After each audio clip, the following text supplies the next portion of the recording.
Hi, it's Angela from North Carolina. Welcome to my kitchen. I am making pineapple casserole today. Yes, you heard right. Pineapple casserole has been around since the big casserole explosion of the 50s, and the Southerners took this and ran with it. In fact, I think it was 2020, the New York Times said that pineapple casserole was the #1 dish being served that Thanksgiving in South Carolina. I might have the date wrong. But anyway, it sounds crazy. I heard a rumor that a Southern cook was wanting to make a dish for her new next door neighbor and didn't have anything, and she made up something with what was on hand. Well, what was on hand was pineapple. I've got chunk pineapple, 2 cans, drained. I reserved 6 tablespoons of my juice, which is technically a quarter of a cup.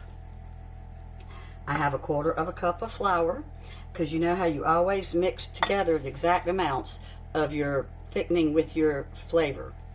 Just like with butter, if you're making a roux.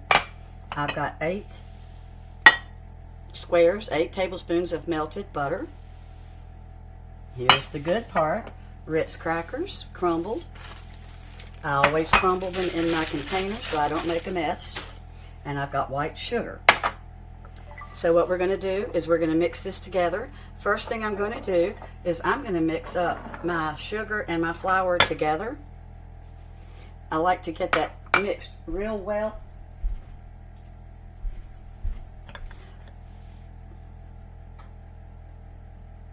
So my flour and sugar is well mixed with a fork. It's real important, I think, to get it mixed well. You don't want to bite into a lump of flour or sugar. I'm dumping that into my drained pineapple.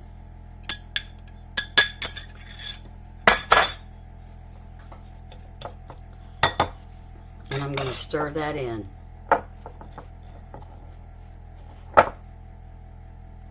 Can you see how nice and gooey I've made it?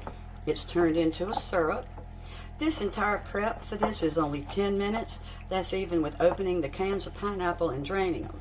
So now I'm going to add a little bit of my 2 cups of cheese, my sharp cheddar. I grated it myself because I personally love how real cheddar cheese, fresh cheddar cheese tastes. You add a little bit at a time. So you're going pineapple and cheese. Yes, the sweet and salty of this is so good. So the funny part about this dish, you can go to a cookout or a church supper or a wedding or whatever. You'll find this dish on the dessert table. You'll find it on the side dish vegetable table. I have even seen it on the salad table for the person that brings it that really isn't sure where to put it. But I promise you it's good whatever table that you're on. So if you have some left over, you've got to have some ice cream. Oh, and heat it up the next day and put it over vanilla ice cream. And some people that put it on the dessert table will even add coconut and chopped nuts to it, believe it or not, to the topping that we're getting ready to make. And this dish you're going to find here at Thanksgiving, Christmas, and Easter because it is so good with a savory meat like ham. We're having pork tenderloin for Christmas, so we'll be having this then. And I think that I've got more than 2 cups. I grated a whole 8 ounce, but I'm gonna go ahead and put it all in. You can't ever have enough cheese. Now some people will use 1 can of the chunk and 1 can of crush, but we don't like that. We prefer to do the all chunk. Spend about a minute, maybe not quite, making sure that each piece of pineapple is kind of coated. I just love to bite into the pineapple and get a taste of the cheese with it. Now I'm also going to put a little bit of butter on the bottom of my casserole dish because being as this is sweet, it has a tendency to want to stick just a little bit. So I'm just spreading around a little bit of butter. Don't spray. Use butter if you can. And please don't use margarine on this dish, please. Okie doke. So now we're going to get our crackers as I said, I beat my crackers up. I mashed them up in my little cracker package. I don't like to make a mess. I also melted my butter in this little dish, still in the wrapper, so I wouldn't have to clean up popped butter.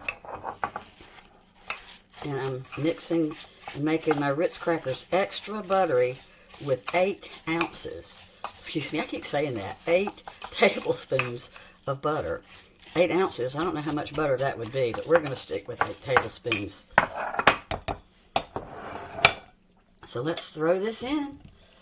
And I'm going to cook it on 350. My oven is preheated. And I'm going to cook it for about 20 minutes. Maybe 25. You check it at 20. You know, everybody's oven is different. And I'm getting all that good juice off. Got to have that good juice. And when you're draining your pineapple, you don't have to drain it 100%. If a little bit of juice is still on it, it just adds to this goodness.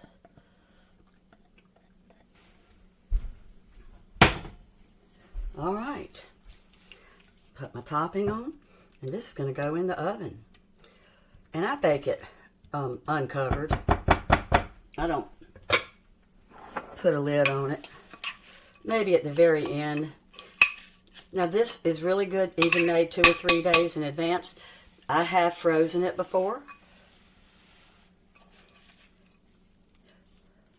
I am the cook. Only my family's eating this, so I'm using my fingers. That's the only way I can really get this really covered good. And you're not going to tell a soul, are you? I hope not. My hands are so clean. I have a cleaning fetish about my hands. Okay, let me show it to you. Let me spread it around real quick. You cannot forget to put the butter on these crackers. You've got to do that. Here we go. It's going in the oven.